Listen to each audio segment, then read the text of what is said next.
Hi, Oliver. Vamos tirar uma dúvida. É mesmo necessário cheirar o vinho antes de bebê-lo? A resposta é sim. Há uma necessidade de sentirmos antes o aroma, porque vamos imaginar que tenhas uma gripe. Se tiveres uma gripe, tu não sentes o gosto de nada. Na verdade, todo aquele gosto, sabor que nós sentimos no vinho não é nada mais do que explosão de aromas. Então, se não sentirmos o aroma, tu não consegues sentir se o vinho é frutado. Exemplo, um vinho jovem tem um gosto mais frutado e um vinho envelhecido em barricas de carvalho tem mais o gosto à barrica, amadeirado, com taninos fortes. E também consegues notar se o vinho foi envelhecido na garrafa ou se foi envelhecido em barricas. Então, há mesmo uma grande necessidade de sentirmos o aroma. E outra, também ajuda-nos a evitar maus paladar. Imagina que o vinho esteja defeituoso.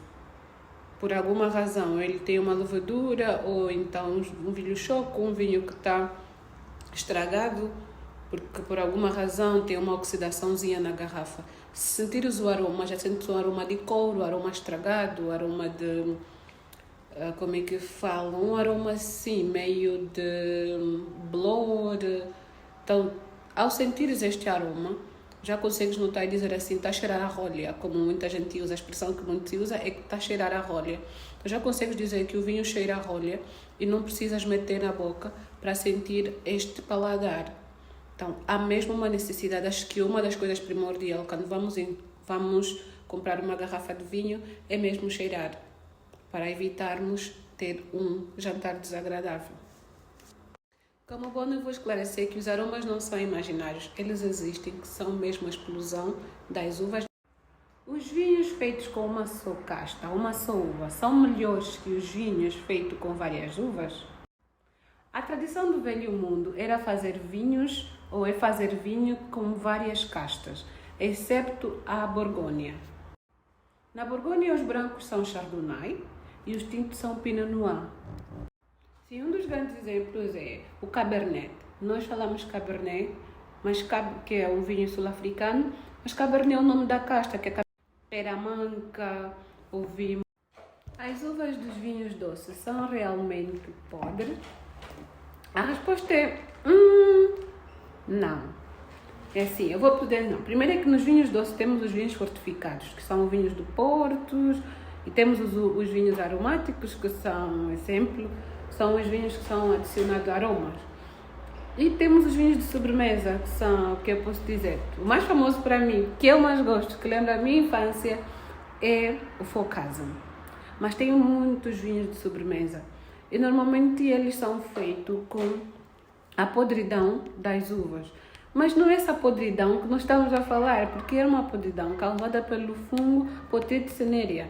Em Portugal, essa podridão é chamada de podridão nobre, ou podridão cinzenta, mas é mais nobre, mais conhecida como nobre, que quando o fungo ataca, retira toda a água da uva, a uva fica meio seca, quase sem líquido nenhum. E outros lugares, tipo Canadá, onde o clima é muito fresco, as uvas são congeladas. Também tem o mesmo processo para que se faça os vinhos de sobremesa.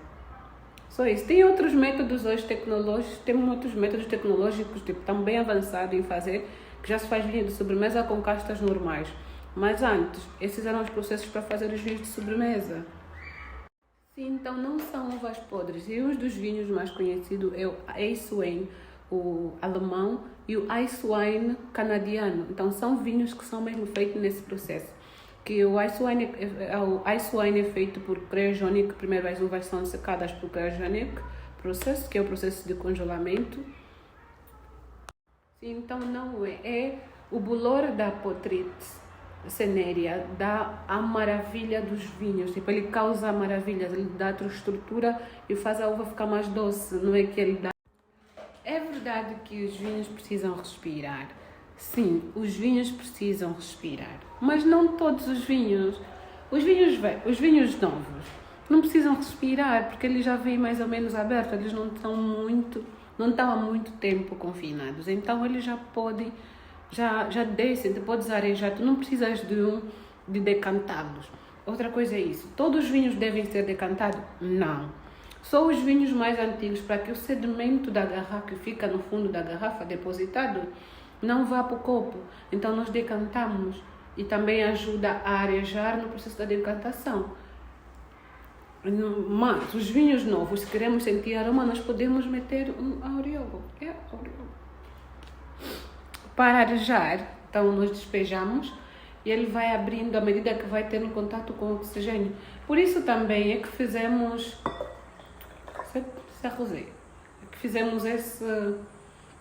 este processo. Isto que nós fizemos é mesmo para sentir o aroma do vinho. Nós sentimos o aroma. O que é que o vinho está a cheirar? Então, sim, todo o vinho precisa respirar para ter um aroma melhor. E não devemos decantar todo tipo de vinho.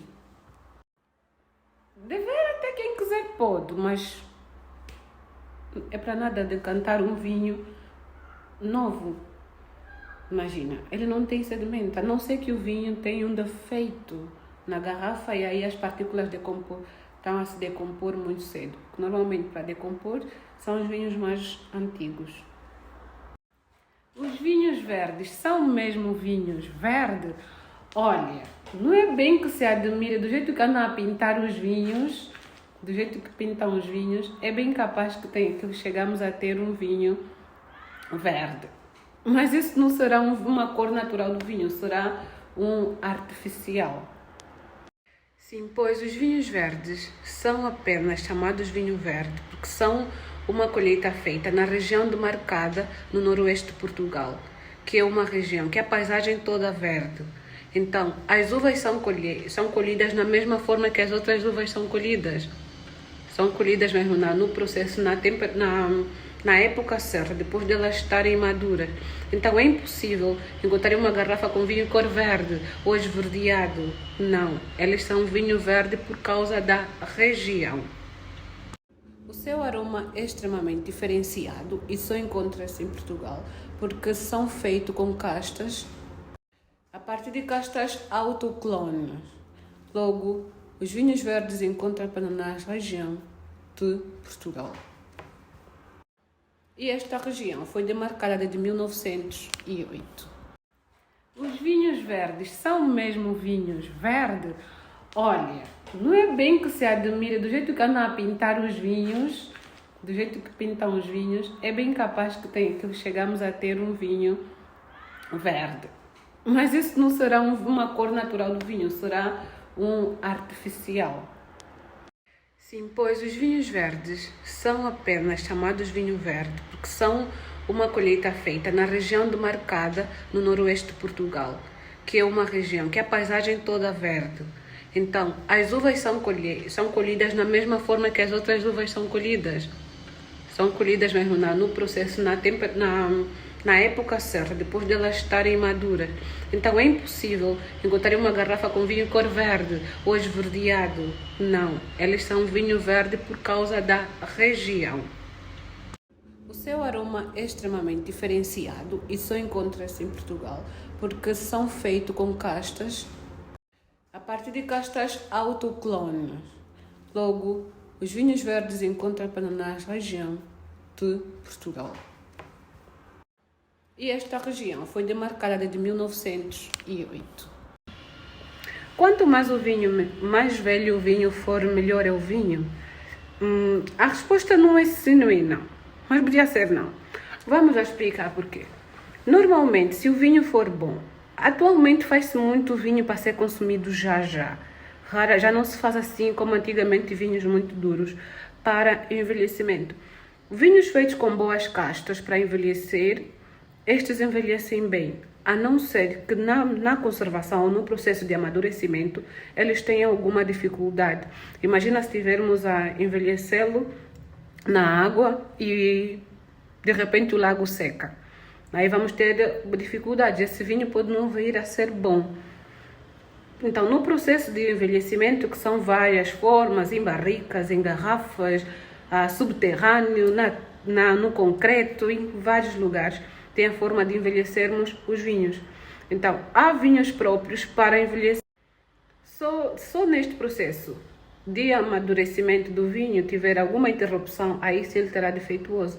Mas se o vinho for feito com castas não boas, mesmo jovem, ou quanto mais velho vai estar pior, então vai ser quanto mais velho pior, ou mesmo novo será pior, porque é um vinho que não está numa casta, ou não tem uma casta boa, não foi bem feito, não tem uma boa harmonização.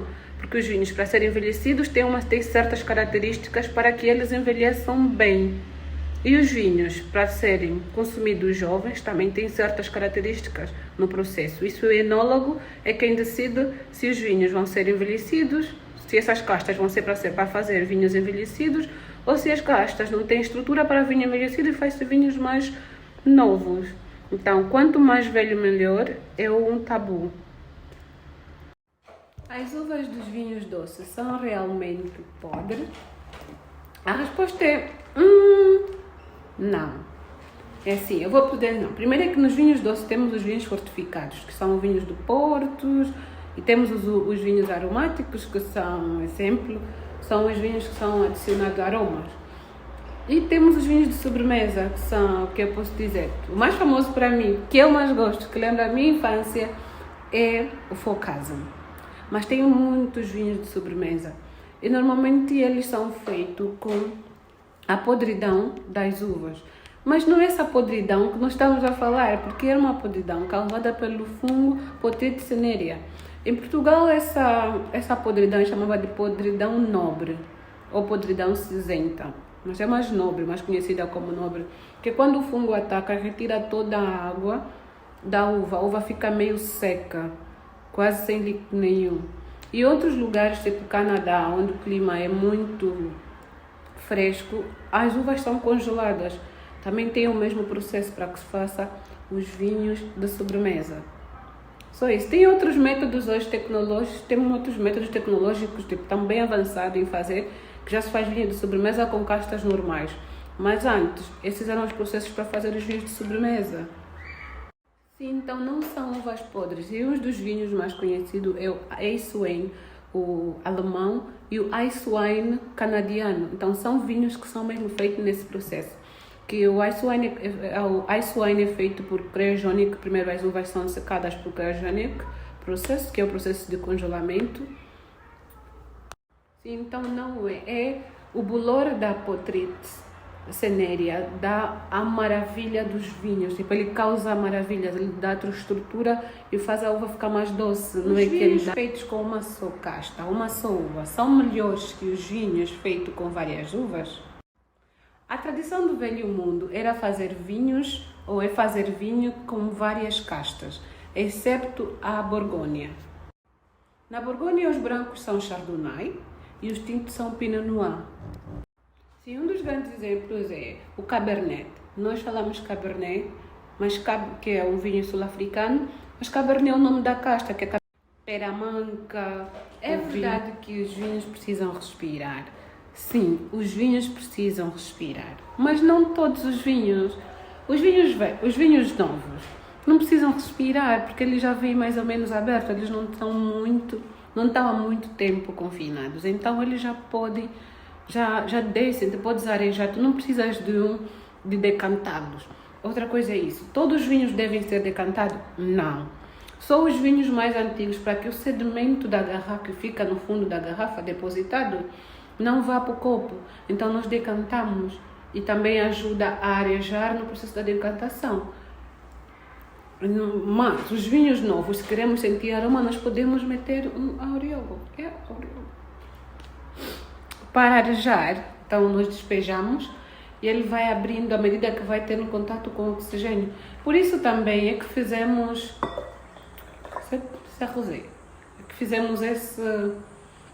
este processo. Isto que nós fizemos é mesmo para sentir o aroma do vinho. Nós sentimos o aroma. O que é que o vinho está a cheirar? Então, sim, todo o vinho precisa respirar para ter um aroma melhor. E não devemos decantar todo tipo de vinho. Dever até quem quiser pode, mas é para nada decantar um vinho novo. Imagina, ele não tem sedimento, a não ser que o vinho tenha um defeito na garrafa e aí as partículas estão a se decompor muito cedo. Normalmente, para decompor, são os vinhos mais antigos. Hi, Oliver, vamos tirar uma dúvida. É mesmo necessário cheirar o vinho antes de bebê-lo? A resposta é sim. Há uma necessidade de sentirmos antes o aroma, porque vamos imaginar que tenhas uma gripe. Se tiveres uma gripe, tu não sentes o gosto de nada. Na verdade, todo aquele gosto, sabor que nós sentimos no vinho não é nada mais do que explosão de aromas. Então, se não sentirmos o aroma, tu não consegues sentir se o vinho é frutado. Exemplo, um vinho jovem tem um gosto mais frutado e um vinho envelhecido em barricas de carvalho tem mais o gosto da barrica, amadeirado, com taninos fortes. E também consegues notar se o vinho foi envelhecido na garrafa ou se foi envelhecido em barricas. Então, há mesmo uma grande necessidade de sentirmos o aroma. E outra, também ajuda-nos a evitar maus paladar. Imagina que o vinho esteja defeituoso. Por alguma razão, ele tem uma levedura ou então um vinho choco, um vinho que está estragado, porque por alguma razão tem uma oxidaçãozinha na garrafa. Se sentires o aroma, já sentes o aroma de couro, aroma estragado, aroma de... como é que fala? Um aroma assim, meio de blor. Então, ao sentires este aroma, já consegues notar e dizer assim, está a cheirar a rolha, como muita gente usa. A expressão que muito se usa é que está a cheirar a rolha. Então, já consegues dizer que o vinho cheira a rolha e não precisas meter na boca para sentir este paladar. Então, há mesmo uma necessidade. Acho que uma das coisas primordiais quando vamos comprar uma garrafa de vinho é mesmo cheirar, para evitarmos ter um jantar desagradável. Como bom, eu vou esclarecer que os aromas não são imaginários, eles existem, que são mesmo a explosão das vinhos verdes. São mesmo vinhos verdes? Olha, não é bem que se admira do jeito que andam a pintar os vinhos, do jeito que pintam os vinhos, é bem capaz que chegamos a ter um vinho verde. Mas isso não será uma cor natural do vinho, será um artificial. Sim, pois os vinhos verdes são apenas chamados vinho verde porque são uma colheita feita na região demarcada no noroeste de Portugal, que é uma região que a paisagem toda verde. Então, as uvas são colhidas na mesma forma que as outras uvas são colhidas. São colhidas mesmo no processo, na época certa, depois de elas estarem maduras. Então é impossível encontrar uma garrafa com vinho cor verde ou esverdeado. Não, eles são vinho verde por causa da região. O seu aroma é extremamente diferenciado e só encontra-se em Portugal porque são feitos com castas, a partir de castas autoclones. Logo, os vinhos verdes encontram-se na região de Portugal. E esta região foi demarcada desde 1908.